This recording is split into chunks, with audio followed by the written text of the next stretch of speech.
जय राधा माधव कुंज विहारी।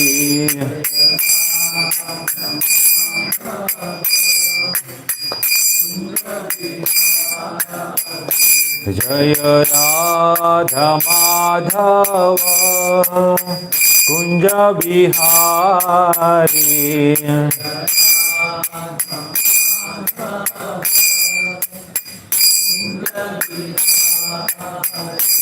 जय गोपी जन वल्लभा गिरिवरधारी।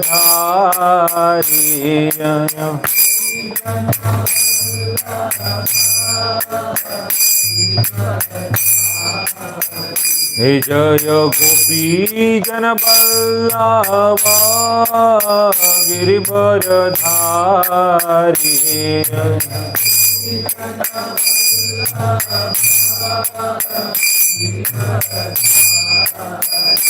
जय यशोदानंदन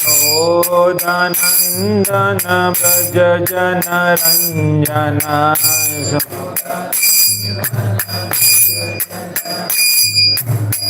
यशोदानंदन व्रज जन रंजन।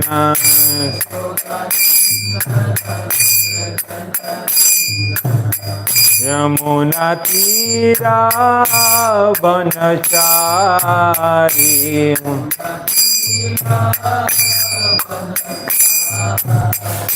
जय राधा माधव कुंज विहारी।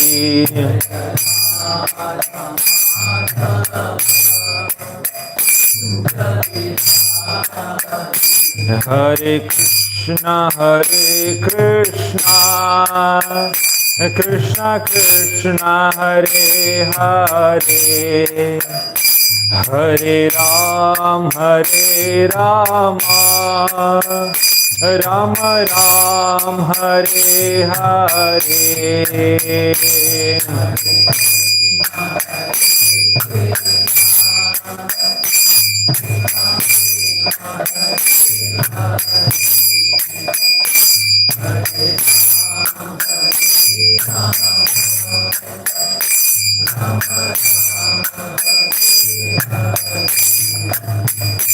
हरे कृष्णा कृष्णा कृष्णा हरे हरे, हरे राम राम राम हरे हरे।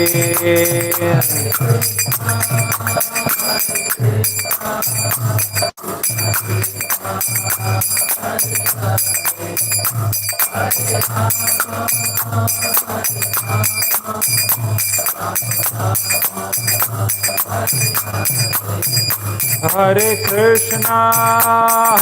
कृष्णा कृष्णा कृष्णा हरे हरे, हरे राम राम राम हरे हरे।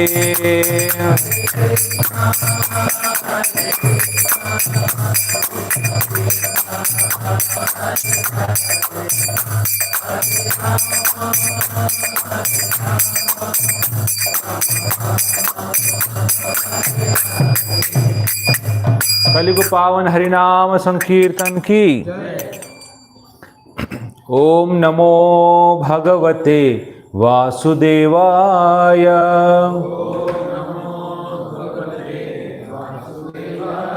ओम नमो भगवते वासुदेवाय।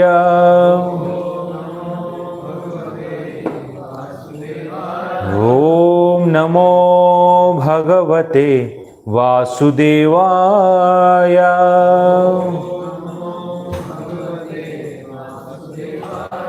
ओम अज्ञानतिमिरान्धस्य ज्ञानाञ्जनशलाकया चक्षुरुन्मिलितं येन तस्मै श्रीगुरुवे नमः। नमः ओं विष्णुपादाय कृष्णपृष्ठाय भूतले श्रीमते भक्तिवेदांत स्वामी इति नामिने। नमस्ते सरस्वती देवी गौरवाणी प्रचारिणी निर्विशेष शून्यवादी पाश्चात्य देश तारिणी। जय श्री कृष्ण चैतन्य प्रभु नित्यानंद श्री अद्वैता गदाधर श्रीवासादि गौर भक्तवृंद। हरे कृष्णा कृष्णा कृष्णा हरे हरे, हरे राम राम राम हरे हरे। हरे कृष्णा। सभी को इस सुबह का आज की प्रातःकालीन भागवत कथा में स्वागत है। आज हम चर्चा करने वाले हैं, गीता जयंती कल था। गीता जयंती के महामहोत्सव पर हम सोचे कि भगवत गीता का अवलोकन आज हम लेने वाले हैं। तो भगवत गीता जो 18 अध्याय है, उस 18 अध्याय का एक सारांश में जो भी समय होगा पौना घंटा में, उसको हम कवर करने के लिए प्रयास करेंगे। तो गीता जयंती है और गीता जयंती में भगवत गीता का एक सारांश का अगर हम पढ़ेंगे तो उसमें बहुत सारा हमको लाभ होगा, तो प्रयास करेंगे। तो ये बड़ा एक्चुअली पिछले में स्लाइड बनाया था, एक बहुत बड़ा स्लाइड है, तो मैं थोड़ा ओवरव्यू जैसे जाऊंगा, जो जो इम्पोर्टेंट है उसको ही टच करके आगे बढ़ूंगा। सब स्लाइड को हम कवर नहीं करेंगे। तो ये गीता महात्म्य है जो कि हमारे शंकराचार्य लिखते हैं गीता के बारे में कि गीता पढ़ने से हमको क्या फ़ायदा है और गीता का महिमा क्या है। तो एक श्लोक हम पढ़ेंगे उससे। एकम शास्त्रम देवकी पुत्र गीतम, एको देव देवकी पुत्र एव, एक मंत्र तस्य नामानि यानि, कर्मापि एकम तस्य देवस्य सेवा। तो आदि शंकराचार्य बोलते हैं एकम शास्त्रम देवकी पुत्र गीतम, बोले कि इतने सारे शास्त्र है, 108 उपनिषद है, 18 पुराण है, 4 वेद है, लेकिन आप एक शास्त्र को पढ़ जाएंगे तो सभी शास्त्र का आपको सार मिल जाएगा। कौन सा? एकम शास्त्र देवकी पुत्र गीता, देवकी के जो पुत्र है भगवान कृष्ण के जो गीत है, मुख से जो गीत निकला है इस भगवत गीता, एक पढ़ लेंगे तो सभी शास्त्र का ये सार है। एको देव देवकी पुत्र एव, 33 कोटि देवताएं हैं। एको देव देवकी पुत्र एव, जो देवकी के पुत्र हैं, एक देवता का अगर पूजा करेंगे 33 कोटि देवताओं का पूजा करने का समान है। कौन बोल रहे हैं? आदि शंकराचार्य, जो मायावादी के गुरु हैं। एक मंत्र तस्य नामानि यानि, इतने सारे मंत्र है, कौन सा मंत्र जप करें? कभी कभी हम कंफ्यूज हो जाता है, अरे प्रभु जी कौन सा मंत्र जप करेंगे? शंकराचार्य बोल रहे हैं एको मंत्र, एक मंत्र जप कीजिए। कौन सा? तस्य नामानि यानि, उनका नाम को जप कीजिए। हरे कृष्णा कृष्णा कृष्णा हरे हरे, हरे राम राम राम हरे हरे। कर्मामि एकम तस्य देवस्य सेवा, अरे कौन सा काम करेंगे? बोलते ना, अरे क्या करेंगे, हमको क्या करना चाहिए, क्या नहीं करना चाहिए? सिंपल है, कर्मापि एकम, एक ही काम कीजिए। क्या? तस्य देवस्य सेवा, उनका सेवा कीजिए, भगवान का सेवा कीजिए, वैष्णव का सेवा कीजिए। ये एक काम करेंगे तो सभी काम इसमें पूर्ण हो जाता है। तो इस प्रकार ये 4 श्लोक बता रहे हैं, लेकिन बहुत इंपॉर्टेंट श्लोक बता रहे हैं। एक एक में एक एक दे रहे हैं, गूढ़ रहस्य दे रहे हैं, किस प्रकार भक्ति किया जा सकता है। कौन दे रहे? आदि शंकराचार्य। तो इसलिए हमको विश्वास, कुछ डाउट नहीं होना चाहिए। जो मायावाद का प्रमुख प्रचारक है वो बता रहे हैं कि किस प्रकार हमको भगवान का भक्ति करना चाहिए। तो इसी को नजर में रखते हुए हम शुरू करेंगे, भगवत गीता शुरू करेंगे। तो भगवत गीता में अगर आप देखेंगे टोटल 18 अध्याय, 18 चैप्टर्स। तो 18 चैप्टर्स को विश्वनाथ चक्रवर्ती ठाकुर बहुत सुंदर से बांटते हैं, बलदेव विद्याभूषण भी बांटते हैं कि इसको 6 में हम बांट सकते हैं।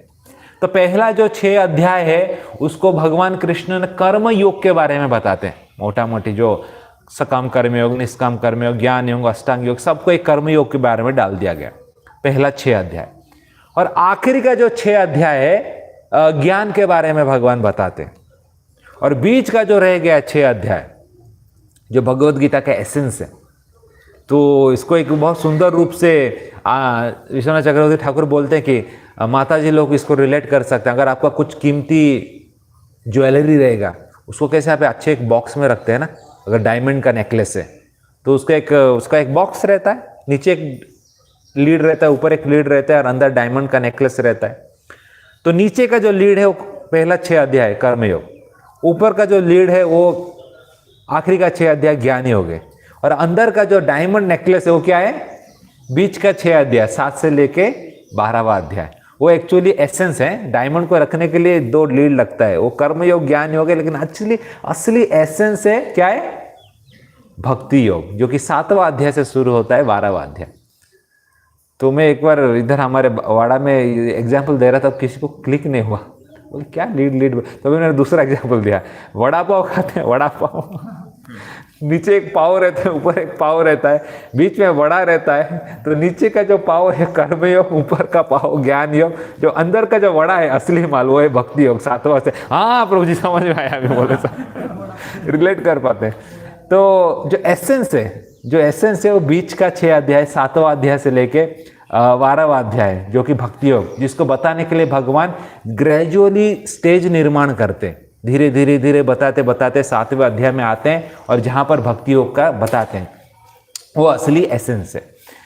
तो टेक्निकलिटीज में जाता नहीं जाएंगे क्योंकि सब अंदर जाएंगे तो समय भी नहीं होगा और थोड़ा टेक्निकल ज़्यादा है। तो जो स्मूथली ऊपर से हम सारांश अवलोकन करेंगे पूरा भगवत गीता का। तो भगवत गीता पहला चैप्टर में एंटर करेंगे। पहला चैप्टर आपको पता रहेगा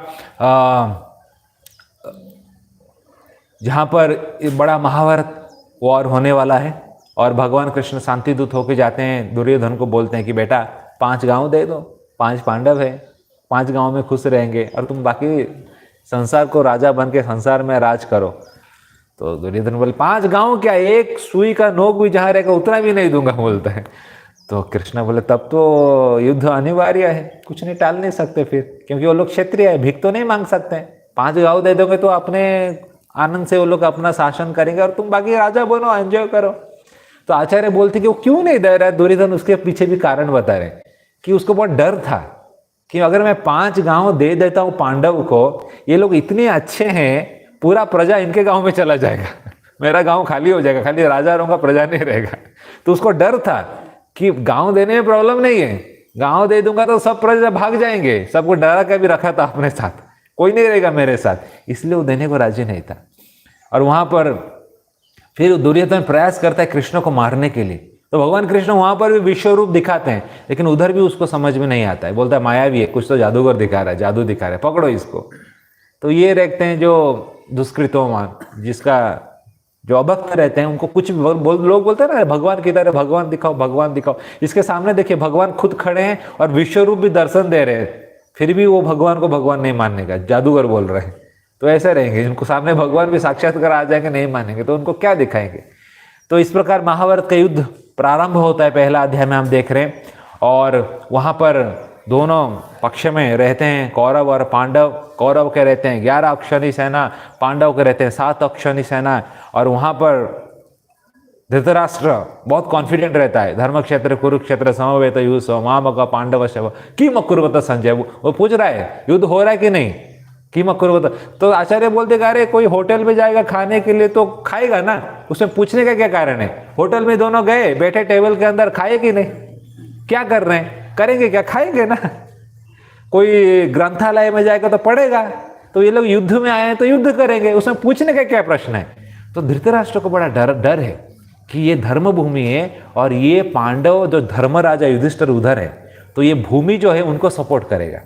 तो कहीं मेरा बेटा बहकावे में आके दान दक्षिणा करके तो नहीं आ जा रहा है, युद्ध होना चाहिए, क्योंकि युद्ध होगा तो मैं जीतूंगा लग रहा है धृतराष्ट्र को। क्यों, मेरे साथ कौन है, भीष्म है, द्रोण है, कर्ण है, इनको कौन परास्त कर सकता है। ये रहते हैं भौतिकवादी लोग जो कि भगवान का शक्ति को नहीं पहचान पाता है। उनके साथ स्वयं परम कृष्ण है, लेकिन उसको क्या लग रहा है, भौतिक शक्ति से मैं उनको दबा दूंगा।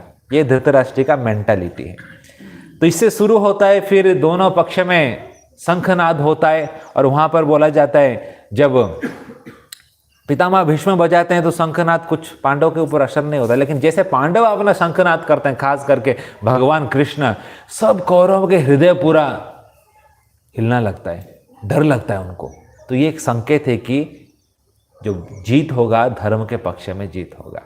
और इस प्रकार फिर ये अर्जुन पहला ऑर्डर देता है कृष्ण को, कृपा करके मेरा रथ उनके सामने रखिए। तो भगवान कितने भक्त वत्सल है, अर्जुन ऑर्डर दे रहे हैं, भगवान उसको पालन कर रहे हैं कि ठीक है रखता हूं, आगे लेके रथ रखते हैं। तो आचार्य बोलते हैं कि देखिए भगवान को भक्त वत्सल क्यों बोला गया, क्योंकि रथ अगर आपको चलाना होता है तो रथ चलाना है तो आगे हम जैसा अभी बोलते हैं ड्राइवर को लेफ्ट चलो राइट चलो, तो जो सारथी रहता है युद्ध भूमि में लेफ्ट राइट नहीं बोल सकते आप। क्यों? क्योंकि इतना आवाज होता है वहां पर, घोड़ा रहते हैं, हाथी रहते हैं, कोई मरता है, कोई इतना शोर शराबा होता है, आपका आवाज वहां तक जाएगा ही नहीं। तो अगर आपको लेफ्ट चलाना है तो क्या करना पड़ेगा, लेफ्ट पैर से आगे को सारथी को लात मारना पड़ता है लेफ्ट साइड में, तो उसको पता चलता है लेफ्ट घूमना है। राइट जाना है तो राइट पैर में लात मारना पड़ता है, तो राइट घूमता है। तो अभी सोचिए 18 दिन में भगवान कितने लात खाए रहेंगे अर्जुन के, सोच पा रहे हैं? आचार्य बोलते हैं इसीलिए उनको बोला गया भक्त वत्सल, जहां पर भगवान स्वयं कृष्ण भी अपने भक्त का लात खाने के लिए पीछे नहीं हटते हैं, मारो जितना लात मारना है, लेकिन सेवा कर रहे हैं, तो इसलिए वहां पर यहाँ पर भक्त वत्सल बोला गया है। फिर 28 से 46 में अर्जुन 5 कारण बोलते हैं, दया बोलते हैं, अरे इनको मारूंगा तो दया आता है, रिलेटिव्स को कौन मारूंगा, इतना जोश में था मारने के लिए, लेकिन जैसे ही वॉर में देखता है सामने पितामह भीष्म खड़े हैं, द्रोण खड़े हैं, तो पूरा उसका दिमाग खराब हो जाता है, पूरा विचलित हो जाता है, अरे इनको कौन मारेगा, अपने दादाजी जिनके गोदी में खेल के बढ़ा है उसको कोई मारता है क्या? तो बोलते हैं कि दया भाव आता है, पहला कारण बता रहे हैं। फिर बोलते हैं इनको मार के क्या आनंद मिलेगा, अगर कुछ आप गाड़ी खरीदते हैं, बंगला खरीदते हैं, तो फिर आप एंजॉय किसके साथ करते हैं, अपने रिलेटिव्स के साथ करते हैं ना। अगर घर में कोई नहीं रहेगा तो आपको आनंद आएगा क्या? इतना बड़ा बंगला खरीदेंगे, घर में कोई नहीं, आप सब अकेले। तो अर्जुन वही बोल रहे हैं कि अरे सबको मार दूंगा, 100 भाई, दादा, दादाजी, अंकल, सबको, तो किसके साथ मैं एंजॉय करूंगा? तो एंजॉयमेंट नहीं मिलेगा। और इतने सारे रिलेटिव्स को मारूंगा तो पाप लगेगा, बहुत बड़ा पाप लगेगा, कोई अपने रिलेटिव्स को थोड़ी मारता है। फिर बता रहे हैं कि अरे इतने सारे पुरुष लोग को मार दूंगा तो उनके जो माताएं सब विधवा हो जाएंगे, उनको कौन प्रोटेक्ट करेगा? फिर उनको सब शोषण करेंगे, एक्सप्लॉयटेशन होगा, तो उसमें जो संतान जन्म होंगे वर्ण संकर होंगे, और उसी के कारण संसार में पूरा इम्बैलेंस होगा।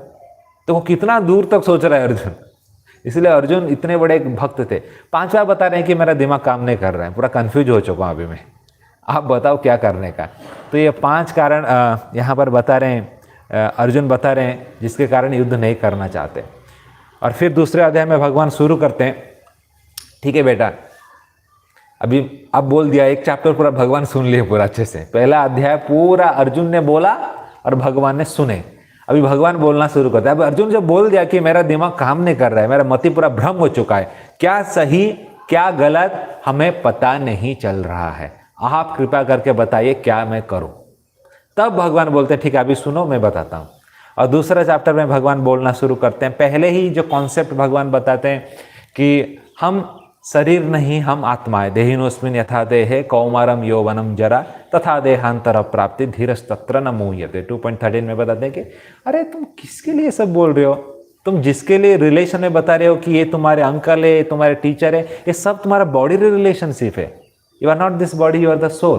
तो पहला ही अर्जुन को भगवान कृष्ण फाउंडेशन एस्टैब्लिश करते हैं कि तुम आत्मा हो, तुम शरीर नहीं हो। तो that is like ABCD of spirituality. चाहे वो कौन सा भी धर्म हो जाए, ये आध्यात्मिक का जो है ये बेस है, फाउंडेशन है। और उसके ऊपर भगवान एक एक योग बोलना चालू करते हैं। खास करके भगवत गीता जो भगवान बोलते हैं दूसरे अध्याय से 18वां अध्याय जो बोलते हैं, पहला अध्याय में भगवान पूरा गीता को सारांश में समझाते हैं और आखिरी 18 अध्याय फिर से सारांश में समझाते हैं, और बीच में 3 अध्याय से लेकर 17 अध्याय में भगवान गीता बोलते हैं एक्चुअली। तो देखिए भगवान कृष्ण कितना परफेक्ट टीचर है। एक टीचर जब पढ़ाता है तो पहले एक ओवरव्यू देता है क्या पढ़ाने वाला है, फिर ओवरव्यू देने के बाद अंदर जाता है, डीप में जाता है, उसको एक्सप्लेन करता है इन डिटेल, और सब कुछ हो जाने के बाद फिर से ओवरव्यू देता है, अरे ये मैंने पढ़ाया है, पूरा उसको फाइनल एक ओवरव्यू देता है। तो भगवान कृष्ण कितना सिस्टमेटिक में भगवत गीता पढ़ा रहे हैं। देखिए पहला 2nd चैप्टर में पूरा ओवरव्यू दे देते हैं, क्या पढ़ाने वाले हैं, सब योग बता देते हैं इसमें, इसलिए बहुत बड़ा चैप्टर है, 78 श्लोक है। और फिर लास्ट में फिर से सब कुछ ओवरव्यू देते हैं, इसलिए लास्ट का भी सबसे बड़ा है। वो भी 70+ है। और बिगिनिंग में छोटा छोटा चैप्टर में सब डिटेल में जाते हैं, एक एक योग को जाते हैं। तो इसमें भगवान बताते हैं पहले 31 to 38 में, अरे कर्म योग के बारे में शुरू करते हैं, सबसे बेसिक शुरू करते हैं। और कर्म योग में भी 2 प्रकार है, सकाम कर्म योग, निष्काम कर्म योग। बोलते हैं पहले सकाम कर्म योग के बारे में। बोले अर्जुन, कौन बोला तुम्हें एंजॉयमेंट नहीं मिलेगा? भर भर के एंजॉयमेंट मिलेगा। बोलते देखो, तुम युद्ध करोगे और युद्ध में अगर तुम जीत जाते हो तो राजा बनोगे, पूरा पृथ्वी का राजा बनोगे, सम्राट बनोगे, छत्रपति सम्राट बनोगे, कितना एंजॉयमेंट मिलेगा। चलो मान लो तुम मर गए युद्ध में, मर गए तो क्या प्रॉब्लम है? स्वर्ग जाओगे, स्वर्ग में इतना एंजॉयमेंट मिलेगा, सोमरस मिलेगा, अप्सराएं मिलेगा, क्या टेंशन है। दोनों तरफ विन विन सिचुएशन है। ये बता रहे भगवान सकाम कर्मयोग, मतलब जहां पर व्यक्ति काम करते हुए फल का इच्छा करता है। चलो तुम सकाम कर्मयोग भी करोगे, तुम्हारा फायदा है। अर्जुन को अच्छा नहीं लगा, बोले क्या बता रहे हैं सब एंजॉयमेंट, मुझे नहीं चाहिए एंजॉयमेंट सब। तो भगवान बोले ठीक है तुम्हें एंजॉयमेंट नहीं चाहिए। कि भगवान एक एक्चुअली अर्जुन को ऐसा पसंद नहीं है, लेकिन भगवान बता रहे हैं उनको। क्यों भगवान ऐसा अर्जुन को बता रहे हैं? ताकि भविष्य में लोग कोई भी इसको करना चाहते हैं तो इसी के माध्यम से सीख सकते हैं। तो अर्जुन को एक माध्यम बनाते हुए भगवान सब कुछ योग उसको समझाने वाले हैं, ताकि उसके लिए नहीं, वो तो बहुत बड़ा भक्त था भगवान का, साख्य रस में था, वो उसका लेवल बहुत ऊपर था, लेकिन भगवान का कृपा से वो भ्रमित हुआ है और उसको भगवान सिखा रहे हैं। उसके माध्यम से आगे का जो भविष्य के लोग आएंगे उसको पढ़ पाएंगे और इस सभी प्रकार का योग का ज्ञान उनको प्राप्त हो पाएगा। इसीलिए भगवान बता रहे। तो अर्जुन को हमको नहीं सोचना चाहिए अरे अर्जुन को ये सब क्या क्या कर रहे हैं। तो अर्जुन बोलता है कि अरे मुझे ये पसंद नहीं है। तो फिर बोलते ठीक है, तो भगवान बोलते हैं ठीक है तुम्हें आगे का बताता हूँ, निष्काम कर्मयोग के बारे में बताता हूँ। निष्काम कर्मयोग जो है भगवान बताते हैं कि कर्म करो लेकिन फल का आशा मत करो। तुम जीत आए या हार आए उसका चिंता मत करो, बस फाइट करो, matter of duty. You are a क्षत्रिय, आप क्षत्रिय हो, क्षत्रिय का धर्म क्या है? फाइट करना। हाँ, इंडिया पाकिस्तान वॉर हो रहा है और आप जा रहे हो, देखो अरे मेरे मामा उधर है, commander in chief Pakistan border में, और मैं फाइट नहीं करूंगा, थोड़ी ऐसा होता है। तो जब ड्यूटी करते हो you have to kill, fight करना पड़ेगा। तुम फल के बारे में आशा मत करो और अपना कर्तव्य करते रहो। तो ये हो गया निष्काम कर्मयोग। और इसमें तुम्हें क्या मिलेगा? तुम्हें सक्सेस मिलेगा, तुम्हें मोक्ष मिलेगा, जन्म मृत्यु चक्र से तुम मुक्त हो जाओगे। तो अर्जुन बोलता है ठीक है। और उसी में भगवान थोड़ा भक्ति योग के बारे में बता देते हैं। व्यवसायित में कहे कि कुरुनंदन कि 1 पॉइंटेड फोकस हो, ये नेहा विक्रम ना सोचती, इस कार्य में कुछ भी करोगे तो लॉस नहीं होगा। स्वल्पम अपि धर्मस्य, थोड़ा भी कुछ करोगे त्रायते महतो भयात, बड़े से बड़े संकट से आपको बचा देगा। जैसे अजामिल का कथा आता है, एक बार नाम लिया तो मृत्यु से बच गया। तो भक्ति ऐसा रहता है, कुछ लॉस नहीं होता है, जो भी आप करते हो फायदा ही फायदा होगा, कुछ भी पानी में नहीं जाने वाला है। तो भगवान प्रिकॉशन भी दे रहे, गारंटी भी दे रहे हैं। और एंडिंग में भगवान बताते हैं ज्ञान योग के बारे में बोलते हैं। देखो इस निष्काम कर्म योग करते करते आपका हृदय जब शुद्धिकरण हो जाएगा ना, तब आप ज्ञान योग कर सकते हो। कुछ कर्म करने का भी जरूरत नहीं, एक जगह पर बैठे स्थित प्रज्ञाओं के समाधि जैसा ध्यान कर सकते हो। इंटरेस्टिंग है, कुछ काम करने का भी जरूरत नहीं है, बैठना है एक जगह पर और ध्यान से भगवान का ज्ञान शास्त्र पढ़ना है और ध्यान करते रहना है। तो अर्जुन सुन रहा है सब, ठीक है आगे देखते हैं। तो फिर अर्जुन बोला कि अरे ये थोड़ा इंटरेस्टिंग लग रहा है, काम नहीं करना, युद्ध भी नहीं करना पड़ेगा फिर तो, क्योंकि अर्जुन को युद्ध करने का इच्छा नहीं था।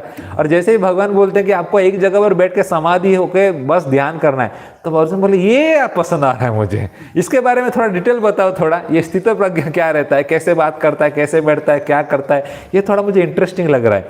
लेकिन आप फिर वो बीच बीच में बोल रहे हो कि युद्ध करो, फाइट करो, ये दोनों थोड़ा कॉन्ट्राडिक्ट हो रहा है। आप बोल रहे हो कि स्थित प्रज्ञा एक जगह पर बैठ के ध्यान करता है, फिर मुझे क्यों बोल रहे हो मारने के लिए? तो ये मन में अर्जुन का डाउट आता है और अपना डाउट पूछता है कि, और उसी तरह तीसरा अध्याय शुरू होता है कर्मयोग की, युद्ध काम करना अच्छा है या काम को त्याग करना अच्छा है? क्योंकि अर्जुन के मन में कंफ्यूजन आ गया। अभी निष्काम कर्मयोग और ज्ञान योग दोनों कंफ्यूजिंग है। निष्काम कर्मयोग में आपको काम करना है फल का आशा ना करते हुए, लेकिन ज्ञान योग में भगवान बोल रहे हैं कि कुछ काम करने का जरूरत नहीं, एक जगह पर बैठ के ध्यान करो। तो अर्जुन का अभी डाउट आ गया अभी। तो तीसरा अध्याय पहला श्लोक में अर्जुन पूछ रहे हैं कि क्या अच्छा है बताओ, काम करना अच्छा है ना सब कुछ छोड़ छाड़ के जंगल जाके बाबा बन जाना अच्छा है, मैं क्या करूं बताओ। तो भगवान बोलते हैं कि देखो अर्जुन, दोनों चीज मैंने बताया, लेकिन मेरे नजर में ना निष्काम कर्मयोग अच्छा है। क्यों? क्योंकि ज्ञान योग करने के लिए क्राइटेरिया बहुत हाई है। उसको करने के लिए हृदय शुद्धि रहना चाहिए, हृदय शुद्धिकरण होना चाहिए, हृदय में कोई भी काम वासना नहीं रहना चाहिए। नहीं तो तुम सब कुछ छोड़ छाड़ जाके जाओगे जंगल में ध्यान करोगे और तुम्हें बॉलीवुड याद आएगा प्रॉब्लम हो जाएगा फिर उधर। तो उसके लिए काम करते रहो, कर्म करते रहो, कर्म करते रहो। उसमें क्या होगा, ग्रेजुअली चेतो दर्पण मार्जन, धीरे धीरे धीरे हृदय क्या होगा, शुद्धिकरण होगा। वो बहुत सेफ है, टाइम थोड़ा लगेगा लेकिन सेफ है। तुम डायरेक्ट जंप मारोगे, इधर कचड़ा रहेगा और उधर काम भी छोड़ दोगे, रिटायरमेंट ले लोगे, वैराग्य ले लोगे, फिर निकल जाएगा काम वासना, तो बहुत बड़ा प्रॉब्लम हो जाएगा। तो अर्जुन और कृष्ण बोलते कि मेरे नजर में निष्काम कर्मयोग बेटर है और तुम एक क्षत्रिय है, अपना काम करो। और फिर भगवान जैसे बताते, अर्जुन बोलता ठीक है अभी क्या बोलेंगे, भगवान बता रहे हैं। फिर भगवान कृष्ण उदाहरण भी देते हैं कि देखो बहुत बड़े बड़े राजा हैं जिनके हृदय में कुछ भी काम वासना नहीं था, लेकिन फिर भी उन्होंने छोड़ा नहीं काम करना, उन्होंने किया। क्यों? समाज में एक उदाहरण रखने के लिए है। यद यद आचरते श्रेष्ठ तदेवा तरो जना। बड़े बड़े लोग जो काम करते हैं, साधारण जनता उसको फॉलो करते हैं। जनक महाराज को देख लो, बहुत बड़े भक्त थे, हृदय में कुछ भी काम वासना नहीं था, फिर भी राजा बन के शासन किए एंड समय तक। क्यों? क्योंकि समाज में एक उदाहरण स्थापना। अरे तुम्हारा तो अगर काम वासना नहीं रहेगा, तुम छोड़ दोगे, तो बाकी जिसका रहेगा तुम्हें देख के भी छोड़ देगा वो। इसलिए समाज में एक उदाहरण सेट करने के लिए काम करो, बोल के भगवान बताते हैं आगे। फिर अर्जुन बोलता है कि अरे आपने बोला कि सब कुछ छोड़ छाड़ के जंगल में बैठ जाएंगे, तो कुछ तो अंदर आता है जो कि व्यक्ति को खींच के लेके जाता है। अरे क्या चीज है वो? भगवान वाले बहुत अच्छा प्रश्न पूछा। काम एष क्रोध एष रजगुण समुद्भव महाशणो महापापमा विद्धि एनम ये वैरिणाम। अरे बहुत बड़ा एक तुम्हारा शत्रु है, तुम्हारा हृदय में रहता है। क्या है वो? काम एष, काम वासना, लस्ट।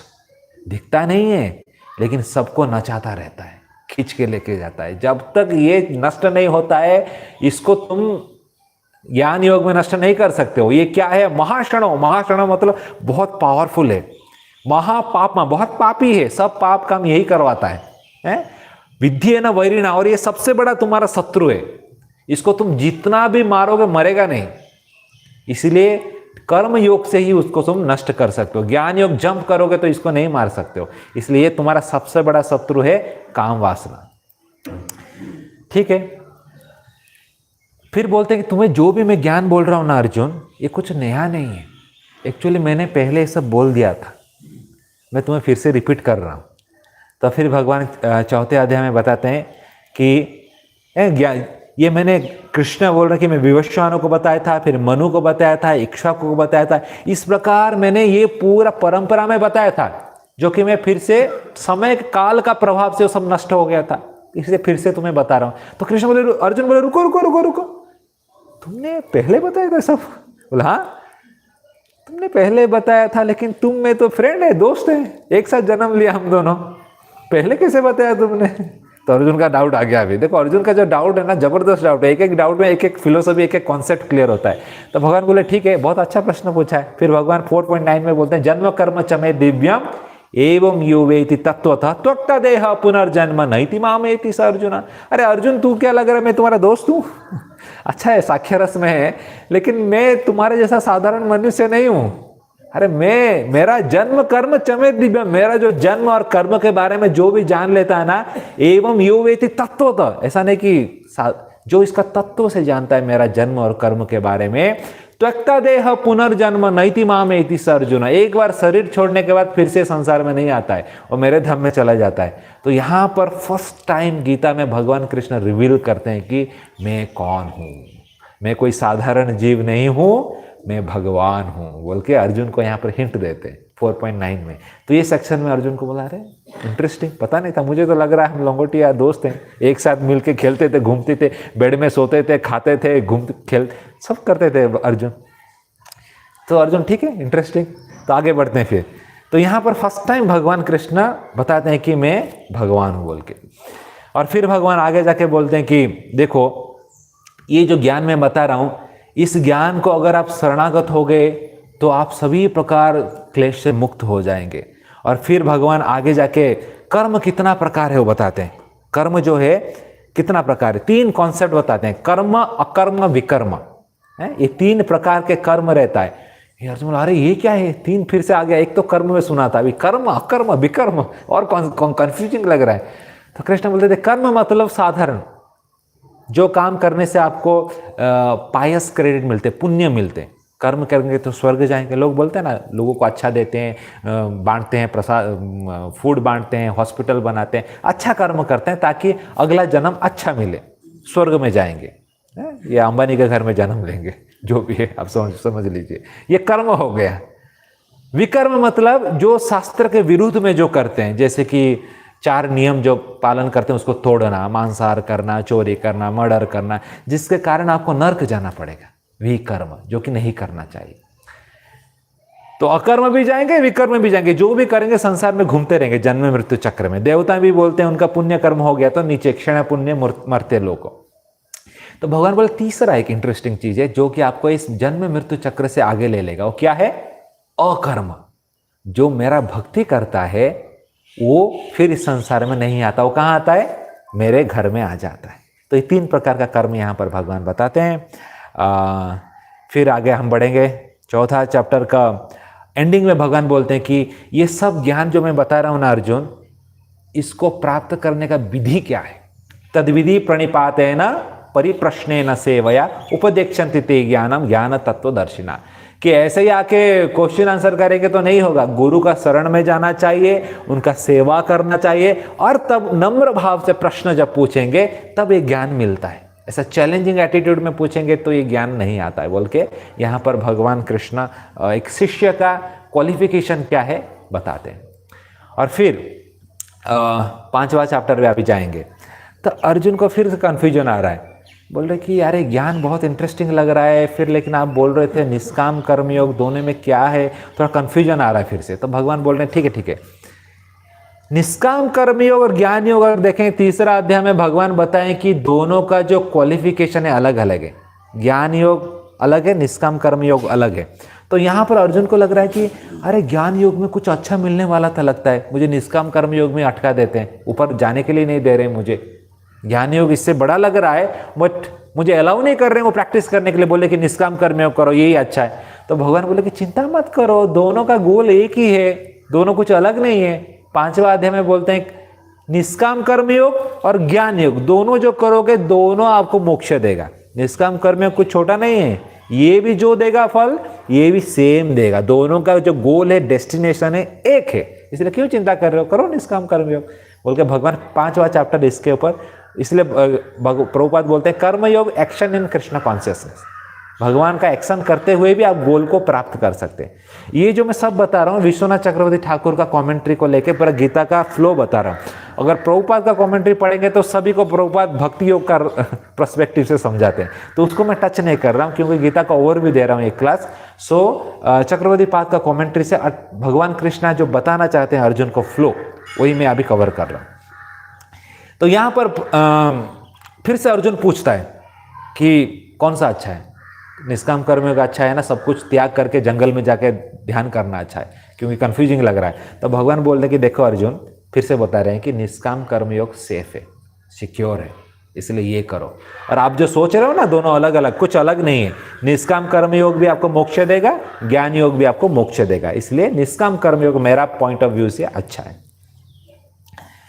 फिर भगवान एंडिंग में बताते हैं 3 प्रकार के कर्ता रहते हैं, जीव, प्रकृति, भगवान। जीव इच्छा करता है, प्रकृति फैसिलिटी देता है, हाथ पैर शरीर देता है काम करने के लिए, और भगवान सैंक्शन करते हैं तो काम होता है। जब तक ऊपर वाला सैंक्शन नहीं करेंगे कुछ भी नहीं होगा। तो ये कॉन्सेप्ट भी भगवान बताते हैं।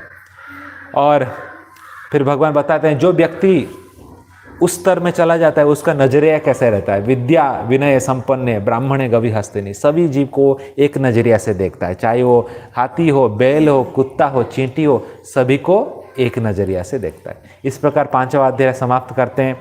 और फिर भगवान बोलते हैं एंडिंग में बोलते हैं कि देखो अर्जुन, तुम जो भी योग कर लो, भोक्ताराम यज्ञ तपसा सर्वलोको महेश्वर सुहृद सर्वभूतानां ज्ञान माम शांतिम रक्षति। एक श्लोक में भगवान सभी योग के बारे में बोल देते हैं। भोक्ताराम यज्ञ, यज्ञ जो करते हैं वो हो गया कर्मयोग हो गया है। तपसा, तपस्या करते हैं, ज्ञान योग हो गया, एक जगह पर बैठ के तपस्या करते हैं। सर्वलोको महेश्वर, सभी के हृदय में भगवान को जो देखते हैं कि भगवान सबके परमेश्वर है, अष्टांग योग हो गया। सुहृद सर्वभूताना, मैं सबके वेल विशर हूं, भक्ति योग हो गया। तो एक श्लोक में भगवान पूरा 4 योग का समराइज कर देते हैं। तो अर्जुन फिर थोड़ा और कंफ्यूज हो जाते हैं, क्या रे आपने ये क्या बताया, सर्वलोक महेश्वर, भगवान सभी के शुभचिंतक है और योगी उसके ऊपर ध्यान करता है, ये तो पहली बार सुना, इसके बारे में थोड़ा बताओ, ये क्या है, योग क्या है, अष्टांग योग। तो फिर भगवान छठा अध्याय में बोला ठीक है, इंटरेस्टिंग क्वेश्चन। फिर से भगवान बोलते और एक योग है, बताता हूँ। अभी तुम्हारा कर्म योग हो गया है, ज्ञान योग हो गया, चलो ये भी कवर कर देते हैं, अष्टांग योग क्या है। और फिर भगवान अष्टांग योग के बारे में बताना चालू करते हैं। और यहाँ पर बोलते हैं ये जो अष्टांग योग है ना, ये भी तुम डायरेक्ट जंप नहीं कर सकते हो, इसके करने के से पहले आपका चित्त शुद्ध रहना चाहिए। तो पहले निष्काम कर्म योग करना ही पड़ेगा, इधर से ही आपको स्विच करना पड़ेगा। डायरेक्ट जंप करोगे तो फिर जंगल में तुम रह ही नहीं सकते हो, क्योंकि आपको ब्रह्मचारी व्रत पालन करना पड़ेगा, घर संसार छोड़ना पड़ेगा, जंगल में जाके योग करना पड़ेगा। आजकल के जैसे एसी योगा स्टूडियो में होता है वो नहीं है योग। प्रभुपाद बोलते जाटिक चिटिंग, क्योंकि ये लोग खाली 2 ही आसना बताते हैं, आसन और प्राणायाम, आगे का नहीं बताते हैं, पीछे का नहीं बताते हैं। अष्टांग मतलब 8 अंग है उसका, यम नियम आसन प्राणायाम प्रत्याहार धारणा ध्यान समाधि। यम नियम सुन के लोग भाग जाएंगे। पहला चीज है ब्रह्मचारी व्रत पालन करेगा। लोग तो बॉडी फिट करते हैं इंद्रिय भोग करने के लिए, तो यही होगा तो फिर करेंगे क्यों, बोलेंगे फिर यम नियम। फिर बोलते हैं आपको सब कुछ छोड़ के जंगल जाना पड़ेगा। अपने जंगल, बारे बाप रे, जंगल कौन जाएगा आज के जमाने में। बोले कि उधर जियो नेटवर्क काम करता है कि व्हाट्सएप चलता है, ये प्रैक्टिकल नहीं है अष्टांग योग। लेकिन आसन और प्राणायाम में दोनों स्तर थोड़ा इंटरेस्टिंग है, क्योंकि आसन से बॉडी फिट रहता है, प्राणायाम से इंटरनल ऑर्गन फिट रहता है। तो इसके ऊपर ही फोकस करके लोग पैसा कमाते हैं। फिर आगे का नहीं, आगे का बोलेंगे तो और डर जाएंगे। प्रत्याहार, खाना पीना कम करना है, बोला रे बाप रे ये तो मारना वाला है हमको। प्रत्याहार, आहार को कम करना है, खाना पीना सब करना है कम। फिर उसके बाद धारणा, विष्णु के ऊपर धारणा करना है, ध्यान और फोकस करना है, समाधि, और अंतिम में बॉडी छोड़ देना है। अरे बाप रे मार रहा है हमको, मर्डर कर रहा है, समाधि में जाना है और भगवान के धाम चले जाना है। तो कोई भूल के भी बोलेगा तो कोई नहीं आएगा। तो ये है असली अष्टांग योग, भगवान कृष्ण छठा अध्याय में बताते हैं। और योगा रुक्ष से योगा रूढ़ स्टेज धीरे धीरे इसका लेवल बढ़ाते हैं और भगवान बता देते हैं डिटेल में। और ये सब हो जाने के बाद एंडिंग में अर्जुन एक इंटरेस्टिंग क्वेश्चन पूछता है कि अरे कृष्णा ये बहुत अच्छा बता रहे हो, लेकिन क्या होगा अगर कोई बीच में कोई फेल हो जाएगा तो? सब कुछ छोड़ छाड़ के आया, जंगल में कर रहा है बेचारा, जॉब छोड़ा है, अच्छा पैकेज, और इधर उसका फॉल डाउन हो गया, ना घर का ना घाट का, क्या होगा उसका? तो भगवान बोले चिंता मत करो, जितना भी किया है कुछ पानी में नहीं जाने वाला है। अगर थोड़ा समय के लिए किया है तो अंबानी के घर में जन्म लेगा, नहीं तो देवता बन के जन्म लेगा और उधर से चालू होगा। ज्यादा समय के लिए क्या है, पक्का योगा टीचर के घर में जन्म लेगा और बचपन से ही हाथ पैर मोड़ना चालू कर देगा। कुछ लॉस में नहीं जाएगा, जितना क्या है उतना बैंक अकाउंट में रहेगा। तो अर्जुन बोला फिर ठीक है, फिर करना ठीक है। फिर सब पूरा कंप्लीट होता है छठा अध्याय। फिर भगवान लास्ट श्लोका में पूरा गूगली डाल देते हैं अर्जुन को, है योगी नाम अपि सर्वेषां मदगत अंतर आत्मना श्रद्धावान भजते यो माम समे युक्तो तमः मतः। अर्जुन मैंने तुम्हें अभी जितना योग है सब बता दिया। योगी नाम अपि सर्वेषां, लेकिन ये सभी योगी से एक सर्वश्रेष्ठ है।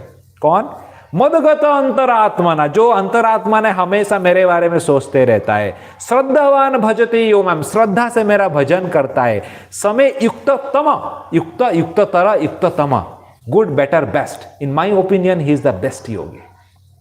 अर्जुन बोला अरे बाप रे, ये तो पहली बार सुना अभी इतना सारा बोले, अभी बोल रहे कि मेरे मत में जो हमेशा मेरे अंदर मेरे बारे में उसके हृदय के अंदर मनन करता है सबसे बेस्ट है। अर्जुन बोले ये तो बताए नहीं कौन सा है वो योग्य, कौन सा योगा जो आपके बारे में हमेशा सोचता है? तो अर्जुन कृष्ण बोला अभी बताता हूं सुनो। तो 7वां चैप्टर से भगवान क्या शुरू करते हैं? भक्ति योगा।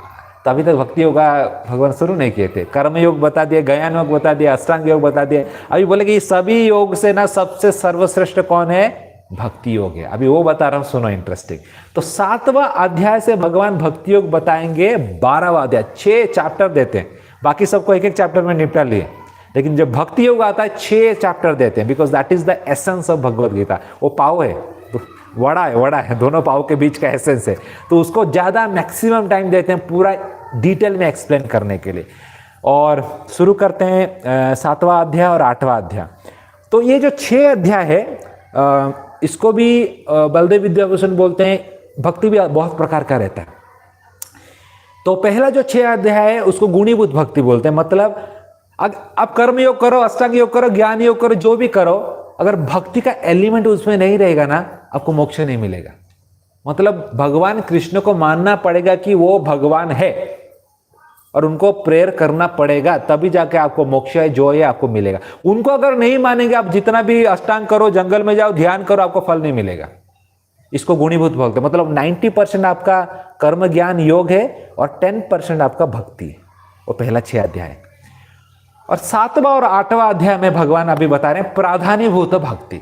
उसमें क्या होता है, भक्ति 90% है, लेकिन योग करना थोड़ा आसक्ति छोड़ नहीं रहा है वो।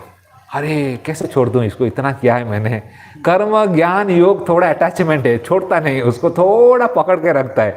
तो इसको प्राधान्यभूत भक्ति बोलते हैं। 90% भक्ति में आ गया, लेकिन मूछ नहीं काट रहे हैं। 1 साल हो गया, अरे प्रभु कैसे काटूं मूछ, अटैचमेंट रहता है। कभी कोई हम बोलता है अरे काट दो, अरे प्रभु लोग क्या सोचेंगे, 16 मारा कर रहा है, 4 नियम पालन कर रहा है, सब कुछ कर रहा है, लेकिन अटैचमेंट नहीं जा रहा है। तो प्राधान्यभूत भक्ति में इसको बोलते हैं 90% भक्ति है, 10% कर्म ज्ञान अष्टांग में अटका हुआ है। तो 7वां चैप्टर और 8वां चैप्टर जो है इसको प्राधान्यभूत भक्ति बोलते हैं। 7वां चैप्टर जो है वो आपका है कर्म मिश्र भक्ति, मतलब इसमें व्यक्ति कर्म और ज्ञान के प्रति आसक्त रहता है 7वां चैप्टर में, इसको छोड़ता नहीं। तो इसको भगवान बोलते हैं, 7वां चैप्टर में बताते हैं। और आगे बढ़ेंगे, फिर भगवान बताते हैं कि कौन कौन के प्रकार जो मेरा भजन करते हैं, कौन कौन लोग मेरे शरण में आते हैं। चतुर्विधा भजन्ते माम जना सुकृति अर्जुन, आर्थो जिज्ञासु अर्थाति ज्ञानी। 4 प्रकार के लोग मेरे शरण में आते हैं अर्जुन। आर्थ, जिसको बहुत टेंशन है जीवन में, फ्रस्ट्रेटेड है, मेरे पास आता है। जिज्ञासु, जिसको कुछ नया चीज जानने का इच्छा है, मेरे पास आता है। अर्थार्थी, जिसको पैसा चाहिए, धनम दे, मेरे पास आता है। और चौथा क्या है, ज्ञानी, जो सही में मुझे प्राप्त करने के लिए चाहता है। ये 4 कैटेगरी के लोग मेरे पास आते हैं बोल के भगवान यहाँ पर बता रहे हैं। ओके, फिर इसमें भगवान आगे फिर 8वां चैप्टर में जाएंगे। तो 8वां चैप्टर में भगवान बोलते हैं कि दूसरा प्राधान्यभूत भक्ति कौन है, योग मिश्र भक्ति, जिसको योग से अटैचमेंट नहीं छूट रहा है। तो पहला था कर्म से अटैचमेंट नहीं छूट रहा था, अभी जिसको योग करना छूट नहीं रहा, जितने भी आ रहा है अपना योग चालू रखा है, भक्ति भी कर रहा है, उसके प्रति आसक्ति है, इसको बोलते हैं योग मिश्र भक्ति। ये 8वां चैप्टर में भगवान बताते हैं। तो आगे बढ़ेंगे हम फिर 9वां चैप्टर में। तो 7वां और 8वां हो जाने के फिर भगवान बोलते हैं कि देखो अभी देखेंगे ना, पूरा गीता का 18 अध्याय है, उसका सेंटर का 6 अध्याय है, और उस 6 अध्याय में भी सेंटर कौन सा है, 9 और 10 है। तो 9 और 10 में भगवान शुद्ध भक्ति बताते हैं, केवल भक्ति, जो अनन्य भक्ति, जो प्योर डिवोशनल सर्विस बोलते हैं, भगवान ये 9th और 10th चैप्टर में बताते हैं। दिस इज लाइक वो वड़ा पाव का भी स्टफ है, ऊपर का बेसन का अंदर का आलू। 9th और 10th चैप्टर में अभी this is the essence of Bhagavad Gita, that is most confidential knowledge, और उसको राजगुह्य योग बोल के भी बोला गया। तो यहाँ पर भगवान बहुत सुंदर बताते हैं कि कौन व्यक्ति जो मेरा शरण में आता है। और इसमें इंटरेस्टिंग है, पूरा गीता का 700 श्लोक अगर ले लेंगे, 700 श्लोक का सेंटर कौन सा श्लोक आता है, 350 एंड 351। तो 9.13 और 9.14 पूरा गीता का एसेंस, उसका एसेंस का भी एसेंस स्टफ है। तो वहां पर भगवान क्या बता रहे हैं, देखिए, दैवम महात्मानस्तु मां पार्थ दैवीं प्रकृतिम आश्रित भजन्ति अनन्यो मनसो ज्ञात्वा भूतादिम अव्ययम। तो यहां पर भगवान, देखिए इतना सीक्रेट है, यहां पर आचार्य बोलते हैं कि भगवान राधा रानी का नाम लेते हैं। पूरा गीता में कहीं भी राधा रानी का नाम नहीं आता है। पूरा जो एसेंस है, पूरा 700 श्लोक का जो सेंटर है, 9.13 में भगवान राधा रानी का नाम देते हैं। क्या, कैसे, दैवीं प्रकृति आश्रिता। दैव मतलब यहां पर आचार्य बोलते हैं कि राधा रानी, जो भगवान का शक्ति है। जो भी मेरा राधा रानी का मेरा आश्रय में लेते हैं, मेरे राधा रानी के आश्रय में जाते हैं, वो मेरा सबसे अनन्य भक्त बन जाते हैं और मेरा भजन करते हैं। जो सीक्रेट है भगवान पूरा बीच में देते हैं, 9.13, जो कि गीता का एसेंस है। और फिर 9.15 में बोलते हैं कि सततम कीर्तयन्तो माम, जो गीता का सबसे बड़ा उपदेश क्या है, हे अर्जुन हमेशा मेरा कीर्तन करते रहो, यतन्तश्च दृढ़ व्रता, दृढ़ से डिटरमाइंड होकर मेरा भजन करते रहो, नामशन्तिश्च महाभक्त्या नित्य युक्त उपासते, और उसी तरह मेरा भजन करते रहो। ये गीता का सबसे बड़ा संदेश है जो भगवान अर्जुन को बताते हैं कि सततम कीर्तयन्तो माम, युद्ध करते रहो लेकिन मेरा मनन करते रहो। तो ये जो मेन एसेंस है यहाँ पर भगवान 9 चैप्टर में दे देते हैं। और बहुत सुंदर सुंदर श्लोक आते हैं, पत्रम पुष्पम फलम तोयम। अरे कुछ कोई बोलता मेरे पास पैसा नहीं है, कैसे पूजा करो, मंदिर मंदिर, अरे पत्ता फूल फल पानी तो रहेगा, तोयम वो मुझे अर्पण करो, तुलसी पत्ता डाल के तुम्हारा भक्ति में स्वीकार करूंगा। तो यहाँ पर भगवान कैसे शुद्ध भक्ति किया जाता है उसका सब श्लोक बताते हैं। बोले अपिचेत सुदुराचार, अगर भक्ति करते करते कुछ अगर आपसे पाप भी हो जाता है ना, मैं उसको माफ कर देता हूँ बोल के इतना बड़ा भगवान क्या बोलते हैं आश्वासना देते हैं। और इस प्रकार 9 चैप्टर कंप्लीट होता है। और 10th चैप्टर में विभूति योगा बोला जाता है। मतलब अगर भगवान को हम पूजा करते हैं, कभी कभी लोग भगवान का महिमा को नहीं जानते हैं तो फिर अपराध हो जाता है, अरे कृष्णा छोटा बालक है, नाच रहे हैं, रासलीला करते हैं, तो सहज होने का चांसेस रहता है। तो 10वां चैप्टर में भगवान बता रहे हैं कि मैं कौन हूं, मेरा ग्लोरीज जानो, सूर्य चंद्र मेरा आंख है, ये बड़ा बड़ा पहाड़ जो देख रहे हो मेरा शरीर है, ये पेड़ जो देख रहे हो ये मेरा शरीर के ऊपर जो हेयर से मेरा बाल है, जो नदी देख रहे हो मेरा नाड़ी है। तो भगवान अपना ऐश्वर्य को दिखाते हैं पूरा कि मैं कौन हूं, कोई साधारण व्यक्ति नहीं हूं। तो अर्जुन सुनता है, बहुत अच्छा लगता है। अर्जुन बोला अरे बहुत इंटरेस्टिंग है, आपने इतना बड़ा ऑडियो लेक्चर सुना है, अभी मुझे वीडियो लेक्चर सुनाओ, देखने का इच्छा हो रहा है। तो भगवान बोला ठीक है दिखाता हूं तुम्हें।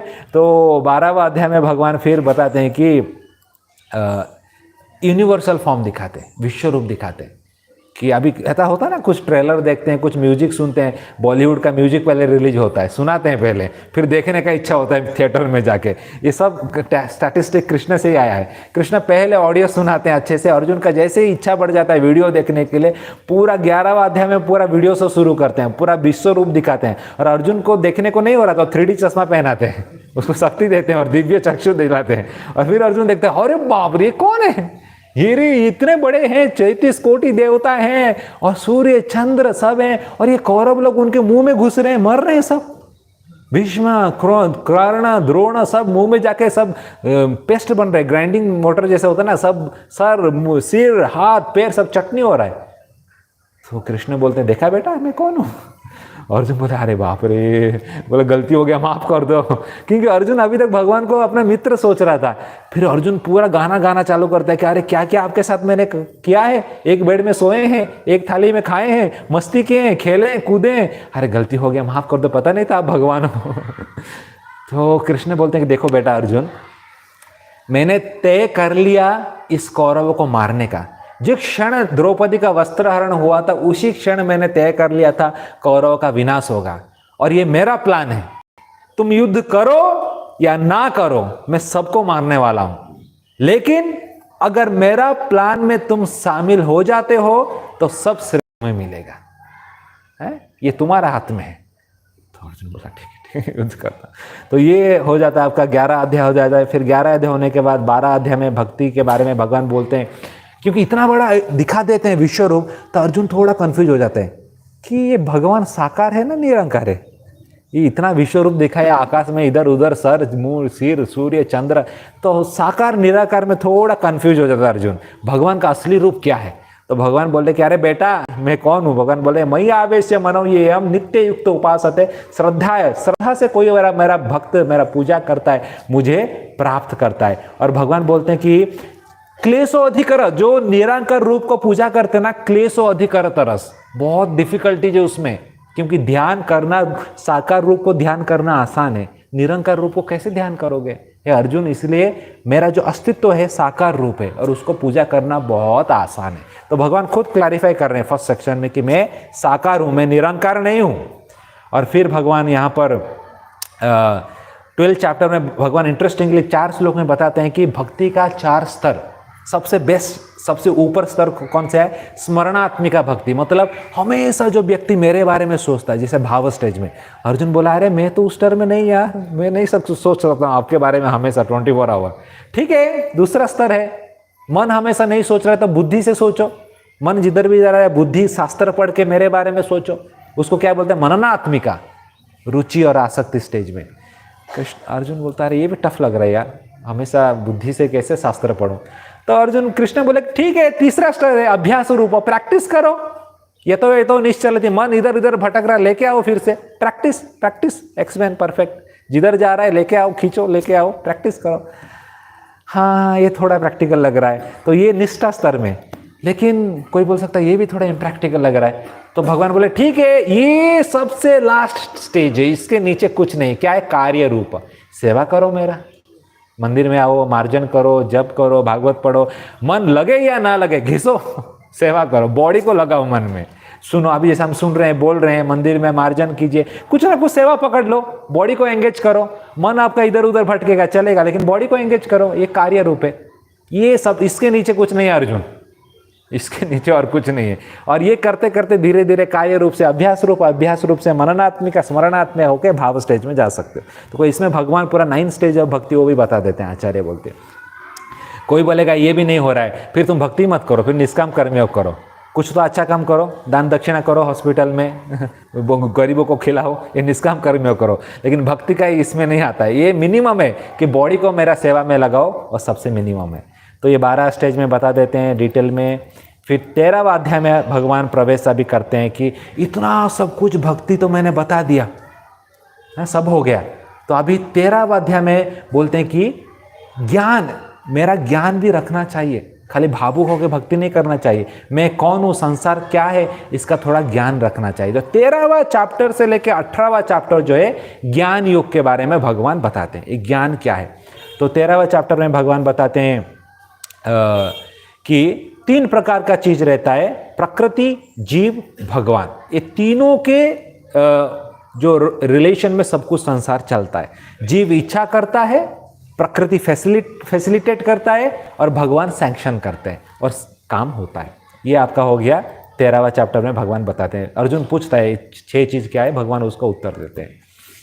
और 14वां चैप्टर में भगवान बोलते हैं कि अरे ये प्रकृति में जीव फंसा कैसे है। अर्जुन का क्वेश्चन आता है, वो तो इंटरेस्टिंग है, जीव तो भगवान का अंश था, ये प्रकृति में अटका कैसे, ये मेरा क्वेश्चन है। भगवान बोलते हैं कि बहुत अच्छा प्रश्न है बेटा, प्रकृति में कैसे फंसा, ये मोड़ से गुण आ जाता है। ये 3 गुण जो है ना, ये खतरनाक है, ये 3 रस्सी की तरह है। सत्वगुण सोने का रस्सी, रजोगुण चांदी का रस्सी, और तमोगुण है लोहे का रस्सी। ये सबको बांध के पकड़ा है।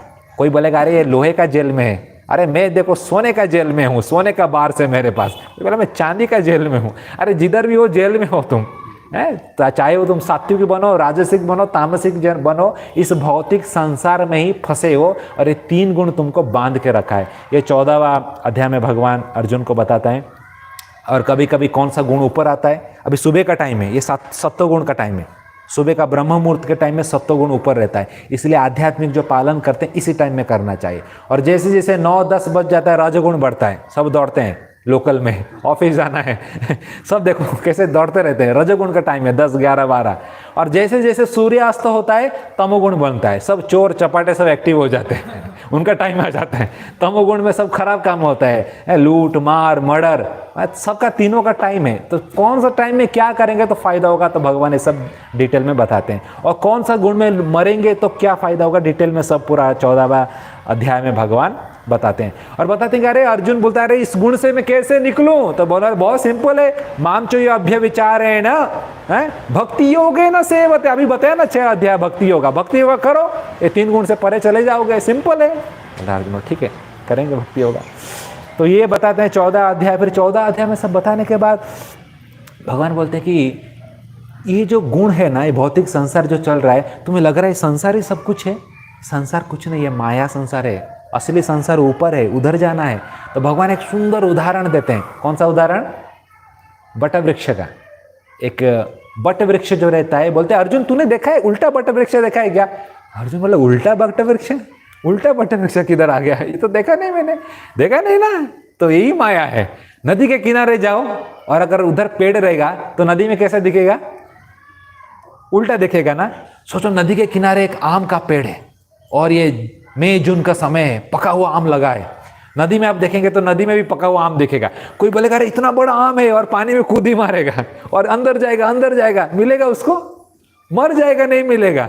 तो भगवान भी बोल रहे हैं माया संसार ऐसा ही है, इसमें दिख रहा है सब अट्रैक्टिव, ये दिख रहा है, वो दिख रहा है, आनंद मिलेगा, वो मिलेगा, कुछ नहीं मिलने वाला है तुम्हें, माया है सब कुछ। असली आनंद चाहिए तो जमीन में आके पेड़ चढ़ो और आम खाओ, पानी में मत घुसो। तो भवसागर जो है मटेरियल वर्ल्ड है, उल्टा आम का पेड़ है, दिख रहा है सब कुछ अट्रैक्टिव, कुछ मिलने वाला नहीं है। बहुत बड़ा बड़ा प्रॉमिस करते हैं, ये मिलेगा, ये मिलेगा, ये गाड़ी ले लेंगे तो आपको आनंद मिलेगा, ये घड़ी पहन लेंगे तो आपको ये आनंद मिलेगा, कुछ नहीं मिलेगा। एक खरीदने के बाद दूसरा कंपैरिजन चालू हो जाता है। तो असली आनंद चाहिए था अर्जुन, इसको तलवार से काटो इस पेड़ को, और इस काट के स्पिरिचुअल वर्ल्ड की तरफ जाओ, जो कि असली आनंद देगा, जो मेरा धाम है वैकुंठ गोलोक वृंदावन। तो ये 15वां अध्याय में भगवान बताते हैं किस प्रकार ये संसार जो है माया है, और उनका जो धाम है वो असली संपत्ति है, असली धाम है स्पिरिचुअल वर्ल्ड। और इस प्रकार 16 चैप्टर अभी आता है। तो 16 चैप्टर में भगवान बताते हैं कि कौन व्यक्ति ऊपर आ पाता है, कौन व्यक्ति ऊपर नहीं आ पाता है। सब लोग ऊपर नहीं आ पाते। जो व्यक्ति ऊपर आता है वो देवता रहते हैं, और जो नहीं आ पाते हैं वो राक्षस रहते हैं। और दोनों व्यक्ति के बारे में भगवान बताते हैं, डिवाइन एंड डेमोनिक नेचर, कौन ऊपर आता है, कौन नहीं आ पाता है। तो भगवान बहुत सिंपल उसका क्वालिफिकेशन बताते हैं, जो मुझे भगवान मानता है वो देवता है, ऊपर आता है। जो मुझे भगवान नहीं मानता है वो राक्षस है। राक्षस मतलब ऐसा खाली दोनों सिंह होगा वो राक्षस नहीं है। भगवान का डेफिनेशन है, सूट बूट भी पहना रहेगा, मर्सिडीज कार में भी जा रहा हो, अगर मुझे नहीं मानता है ना, एक नंबर का राक्षस है। ये भगवान क्लियर कर देते इस चैप्टर में, कौन राक्षस है, कौन देवता है। और जो मुझे मानता है मैं भगवान हूं, वो मेरे पास आता है, वो देवता है। सिंपल है। तो इसमें भगवान क्लियर और बोलते हैं जो राक्षस है वो नरक में जाएंगे, उनको कोई रोक नहीं सकता। नरक का रास्ता उनके लिए बड़ा खुला है पूरा, और गाड़ी बहुत स्पीड में चला रहे हैं और नीचे जाने वाले हैं, उनको कोई रोक नहीं सकता, बल्कि भगवान क्लियर बोल देते हैं 16वां चैप्टर में। तो फिर बोलते हैं कि अर्जुन को बोलते हैं कि 3 चीज खतरनाक है जो कि राक्षसों को नरक की तरफ लेके जाता है। क्या है? लस्ट, एंगर, ग्रीड, काम, क्रोध और मोह। ये 3 चीज जो है व्यक्ति को खींच के नरक की तरफ खींच के लेके जाता है। इसलिए अर्जुन इस तीनों चीज से बच के रहना बोल के भगवान बता देते हैं। और फिर भगवान 17वां अध्याय में भगवान बताते हैं कि देखो ये जो 3 गुण में बताया ना, ये 3 गुण सभी व्यक्ति के ऊपर लागू है। सत्वगुण, रजगुण, तमोगुण, ये सभी व्यक्ति को हावी है। लोग इसके ऊपर पूजा भी अलग अलग माध्यम से करते हैं। तो इसी अध्याय में भगवान इस तीनों गुण का कैरेक्टराइज बताते हैं। तो थोड़ा ये टेक्निकल चैप्टर है, 17 चैप्टर। तो भगवान बताते हैं कि 2 प्रकार का श्रद्धा रहता है, एक शास्त्र श्रद्धा और एक स्वभाव श्रद्धा। शास्त्र श्रद्धा मतलब क्या है? शास्त्र में जो लिखा है वो व्यक्ति पालन करता है। लेकिन ज्यादातर लोग जो शास्त्र को मानते नहीं, अपना मन मुताबिक कुछ भी करते हैं, उसको स्वभावजन्य श्रद्धा बोलते हैं। उसका कुछ नहीं कर सकते हैं। इसलिए अगर शास्त्र श्रद्धा पालन करेंगे थोड़ा तो कुछ उनको लाभ होगा। तो पहला 4 कैटेगरी भगवान यहां पर बताते हैं। पहला कैटेगरी भगवान बताते हैं, जो व्यक्ति शास्त्र मानते नहीं, भगवान का पूजा नहीं करते हैं, नास्तिक लोग हैं, वो तो नरक जाएंगे, वो क्लियर है अर्जुन। दूसरा कैटेगरी बोलते हैं कि आज मुझे ऐसा लग रहा है मैं ऐसा पूजा करता हूं, तो अपना मन में कुछ तो निकलता है और ऐसा पूजा करना चालू कर देते हैं। क्यों पूजा कर रहे हैं, किस लिए पूजा कर रहे हैं, उनको पता नहीं। ये पेड़ को पूजा करना है, क्यों? दादी पूजा कर रही थी, माँ पूजा कर रही थी, मैं भी कर रही हूँ, पता नहीं क्यों कर रहे हैं, पता नहीं क्या है करने।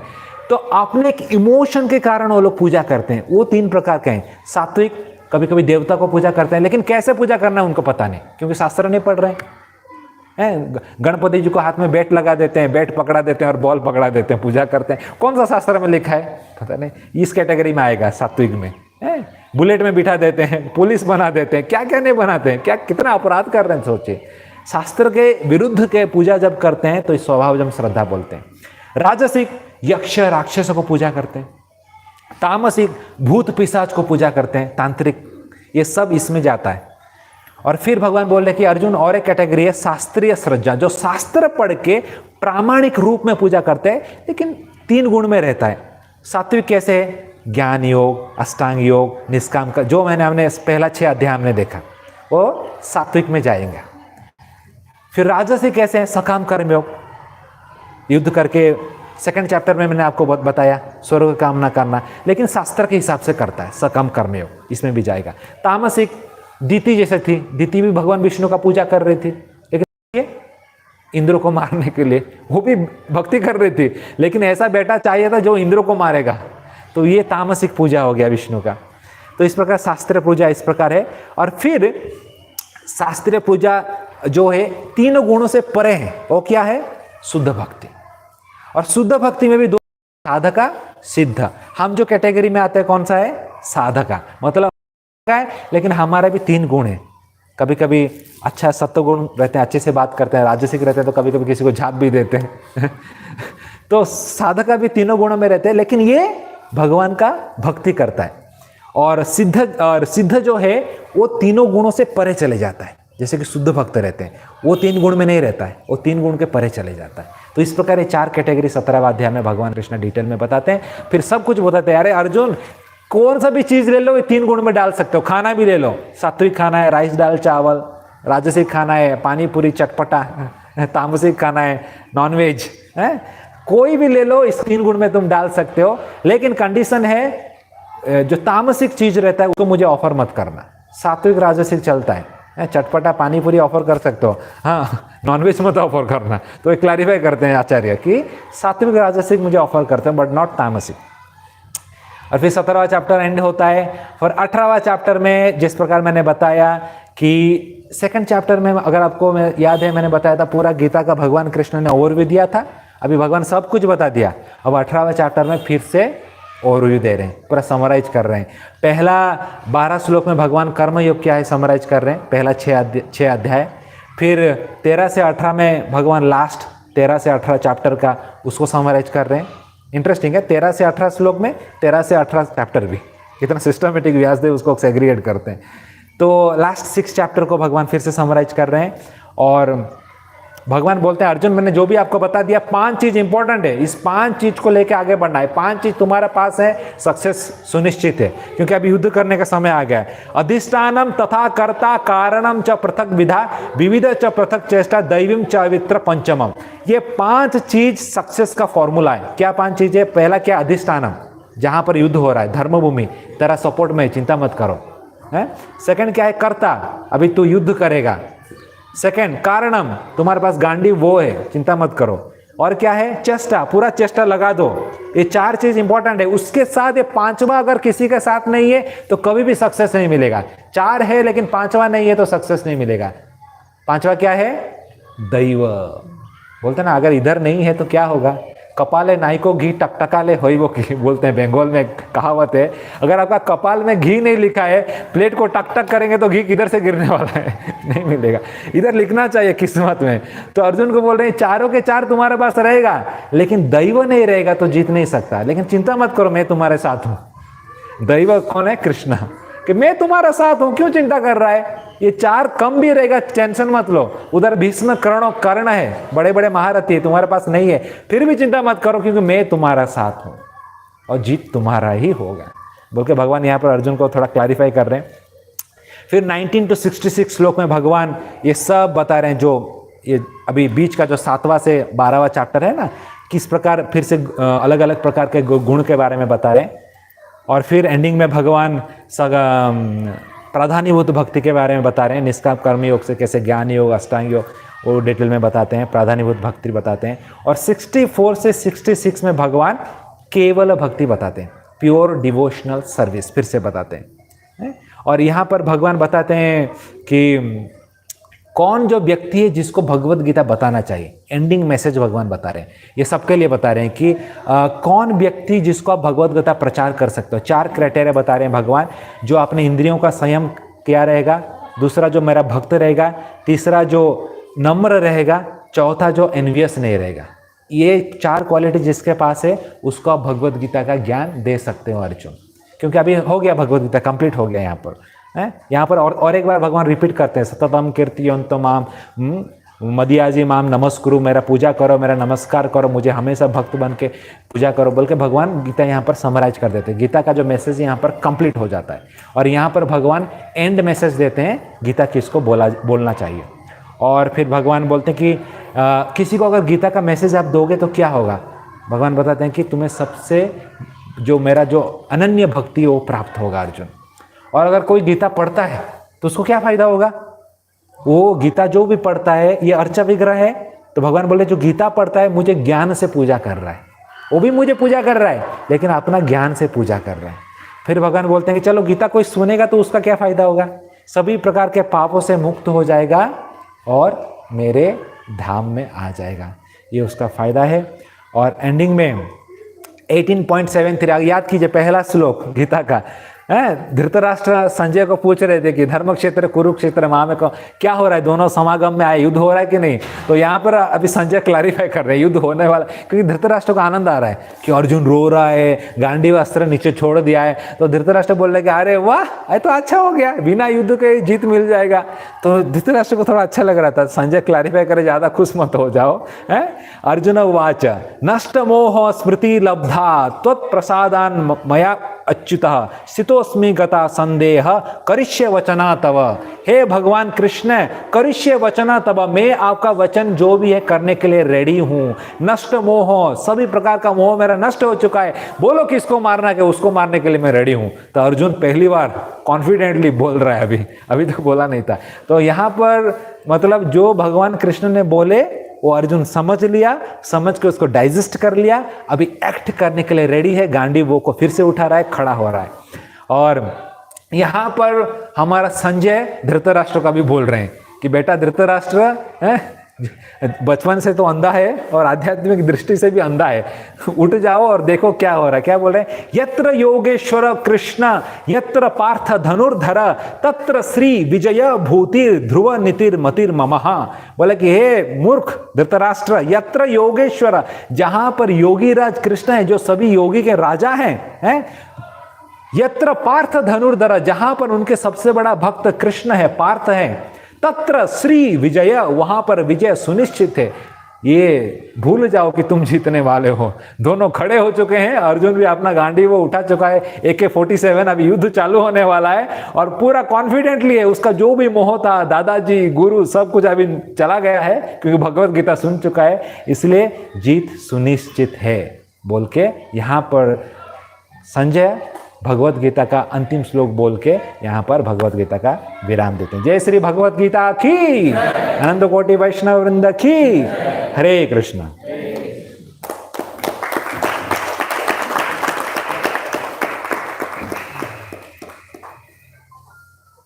सॉरी, थोड़ा टाइम हमारा 20 मिनट्स आगे हो गया, बट गीता जयंती था तो मैंने सोचा कि भगवत गीता का समराइज कर लेंगे। हरे कृष्ण। क्रॉस स्विच रहेगा, देखो। Okay, are you sure you want to stop?